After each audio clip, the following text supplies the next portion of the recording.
there's this idea that people have a conscience. And you know what the conscience is.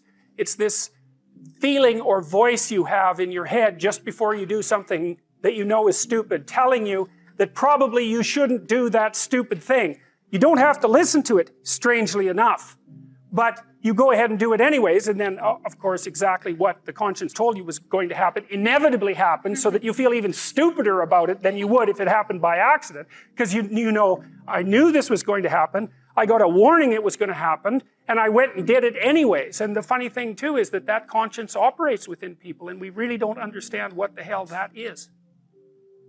So you might say, well, what would happen if you abided by your conscience for 5 years or for 10 years? What sort of position might you be in? What sort of family might you have? What sort of relationship might you be able to forge? And you can be bloody sure that a relationship that's forged on the basis of who you actually are is going to be a lot stronger and more welcome than one that's forged on the basis of who you aren't. Now, of course, that means that the person you're with has to deal with the full force of you in all your ability and your catastrophe, and that's a very, very difficult thing to negotiate. But if you do negotiate it, well, at least you have something, you have somewhere solid to stand, and you have somewhere to live, you have a real life. And it's a great basis upon which to bring children into the world, for example, because you can have an actual relationship with them instead of torturing them half to death, which is what happens in a tremendously large minority of cases. Well, it's more than that too, because, and this is what I'll close with, and this is why I wanted to introduce Solzhenitsyn's writings to you. You see, because it isn't merely that your fate depends on whether or not you get your act together and to what degree you decide that you're going to live out your own genuine being. It isn't only your fate, it's the fate of everyone that you're networked with. And so, you think, well, there's 7 billion people in the world. We're going to peak at about 9 billion, by the way, and then it'll decline rapidly, but 7 billion people in the world, and who are you? You're just one little dust mote among that 7 billion, and so it really doesn't matter what you do or don't do, but that's simply not the case.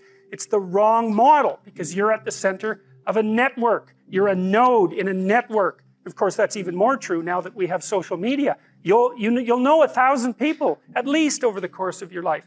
And they'll know 1,000 people each, and that puts you one person away from 1 million, and 2 persons away from 1 billion. And so that's how you're connected, and the things you do, they're like dropping a stone in a pond.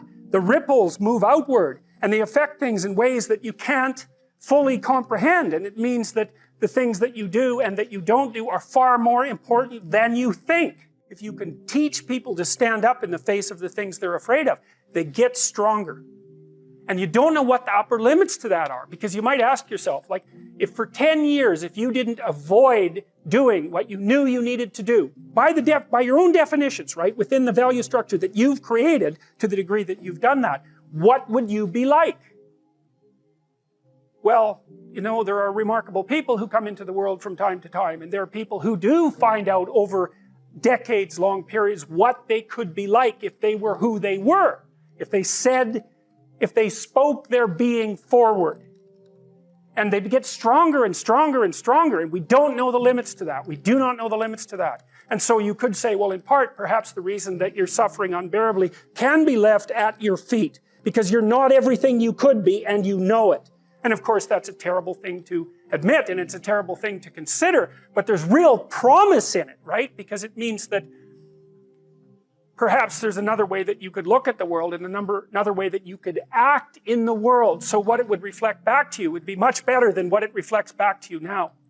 And then the second part of that is, well, imagine that many people did that, because we've done a lot as human beings. We've done a lot of remarkable things, and I've told you already, I think before, that today, for example, about 250,000 people will be lifted out of abject poverty, and about 300,000 people attached to the electrical power grid. We're lifting people out of poverty collectively at a faster rate that's ever occurred in the history of humankind by a huge margin. And that's been going on unbelievably quickly since the year 2000. The UN had planned to have poverty between 2000 and 2015, and it was accomplished by 2013. So there's inequality developing in many places, and you hear lots of political agitation about that. But overall, the tide is lifting everyone up, and that's a great thing, and we have no idea how fast we can multiply that. if people got their act together and really aimed at it. Because, you know, my experience is with people that we're probably running at about 51% of our capacity. Something, I mean, you can think about this yourselves. I often ask undergraduates how many hours a day you waste or how many hours a week you waste. And the classic answer is something like 4 to 6 hours a day. You know, inefficient studying, watching things on YouTube that not only do you not want to watch, that you don't even care about, that make you feel horrible about watching after you're done. That's probably 4 hours right there. You know, you think, well, that's 25 hours a week. It's 100 hours a month. That's 2.5 full work weeks. It's half a year of work weeks per year. And if your time is worth $20 an hour, which is a radical underestimate, it's probably more like 50 if you think about it in terms of deferred wages.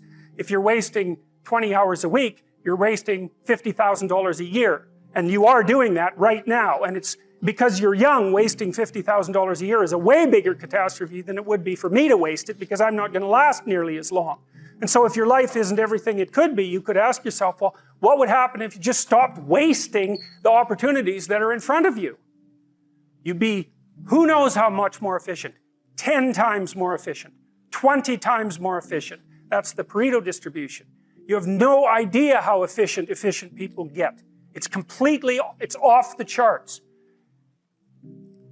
Well, and if we all got our act together collectively and stopped making things worse, because that's another thing people do all the time, not only do they not do what they should to make things better, they actively attempt to make things worse because they're spiteful or resentful or arrogant or deceitful or homicidal or genocidal or all of those things all bundled together in an absolutely pathological package.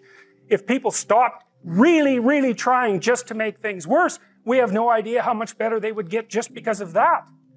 So there's this weird dynamic that's part of the existential system of ideas between human vulnerability, social judgment, both of which are major causes of suffering, and the failure of individuals to adopt the responsibility that they know they should adopt. And so if you act that way, of course, the terror of realizing that is that it actually starts to matter what you do. And you might say, well, that's better than living a meaningless existence. It's better for it to matter. But I mean, if you really asked yourself, would you be so sure if you had the choice? I can live with no responsibility whatsoever. The price I pay is that nothing matters. Or I can reverse it and everything matters. But I have to take the responsibility that's associated with that. It's not so obvious to me that people would take the meaningful path. You know, when you say, well, nihilists suffer dreadfully because there's no meaning in their life and they still suffer. Yeah, but the advantage is they have no responsibility. So that's the payoff, and I actually think that's the motivation. Say, well, I can't help being nihilistic. All my belief systems have collapsed. It's like, yeah, maybe. Maybe you've just allowed them to collapse because it's a hell of a lot easier than acting them out. And the price you pay is some meaningless suffering, but you can always whine about that and people will feel sorry for you, and you have the option of taking the pathway of the martyr, so that's a pretty good deal, all things considered, especially when the alternative is to bear your burden properly and to live forthrightly in the world. Well, what Solzhenitsyn figured out, and so many people in the 20th century, it's not just him, even though he's the best example, is that if you live a pathological life, you pathologize your society. And if enough people do that, then it's hell. Really. Really. And you can read the Gulag Archipelago if you have the fortitude to do that, and you'll see exactly what hell is like. And then you can decide if that's a place you'd like to visit, or even more importantly, if it's a place you'd like to visit and take all your family and friends. Because that's what happened in the 20th century. No, you can't blame inequality on capitalism. In fact, capitalism is pretty good at ameliorating inequality. Like, there's still plenty of inequality in capitalist societies, make no mistake about that. And you can make some claim, although it's a tricky one, that some indices of inequality have increased over the last 20 years. It depends on how you measure it, because it's complicated. Because, you know, even poorer people now have access to, well, let's say iPhones, which have more computational power than the entire system that put the Apollo 11 on the moon, which is, you know, for $600, which isn't a bad bargain. So it's not that easy. It's not that easy to do those economic calculations. But one of the things you can say about capitalism and about private property and about the idea that people have a right to what they earn and a right to what they own is that it's pretty damn good at generating wealth. And the wealth isn't equally distributed by any stretch of the imagination, but a fair bit of it goes to the bottom, and that's why we're seeing, well, a relative dearth of tremendous deprivation. And you might say, well, we want to squeeze out that last bit of inequality, and it's like, well, maybe we do, and maybe we don't. It's not so obvious. First of all, because even if we did want to, we don't know how. And we certainly do know that if there are some ways that if we go about it, then things really go to hell in a handbasket really fast. And everyone ends up equal because they're all starving and dead. You end up in a situation like Venezuela. Not that they're all starving and dead, but the average Venezuelan lost 17 pounds in the last year. And that wasn't from voluntary diet, right? And that's a very rich country. And so we do know that there are ways of ameliorating inequality that just don't work. And so it's a dangerous thing to mess with because we don't understand it. Now, that doesn't mean we shouldn't try to understand it. And that also doesn't mean that the left doesn't have a point. If your society becomes too unequal and too many people stack up at the bottom and they don't have an opportunity to move forward, that seems like it's bad for everyone. And so we could agree on that. And we could try to set up our hierarchies so that they're not too brutal for the people who end up at the bottom, right? That would be nice if we could be sensible and figure out how to do that. But I think we're not doing that bad a job of figuring out how to do it. We build infrastructure that everybody can use. We have universal education systems and so on. And they're not perfect, but they're far from catastrophic. And they're a hell of a lot better than they were 100 years ago.